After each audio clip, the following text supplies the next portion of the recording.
Kita ke informasi selanjutnya pemirsa. Bagi aparatur sipil negara yang melanggar tidak tepat waktu kembali masuk kerja setelah libur lebaran, Sekda Prabu Mulih Elman menegaskan akan diberi sanksi.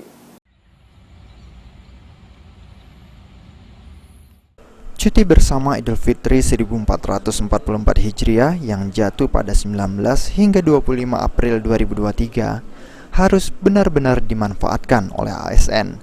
Namun Sekda Kota Prabu Mulih Elman mengingatkan pada hari pertama kerja seluruh ASN maupun PHL sudah wajib untuk kembali menjalankan tugas sebagai abdi negara.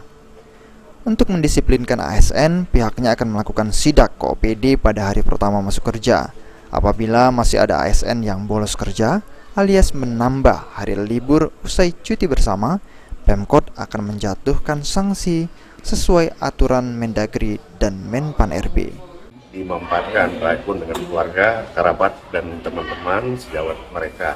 Dan terlepas dari itu, pada waktunya nanti yang telah ditentukan tanggal, ya kita harus aktif kembali untuk dapat bekerja sebagai pelayan masyarakat. Ada sanksinya bagi mereka yang kedapatan tidak masuk? Ya pasti, sanksi sesuai aturan dari Menteri Dalam Negeri, Menpan akan kami terapkan. Seperti apa sanksinya?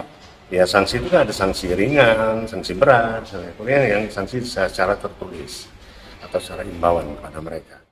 Selain diminta tidak bolos saat hari pertama masuk kerja, Sekda juga menghimbau ASN untuk menjaga marwah ASN selama libur lebaran. ASN yang sudah mendapat cuti lebaran tidak diperkenankan mengajukan cuti tambahan kecuali cuti ibu hamil. Beni Firdaus, PAL TV.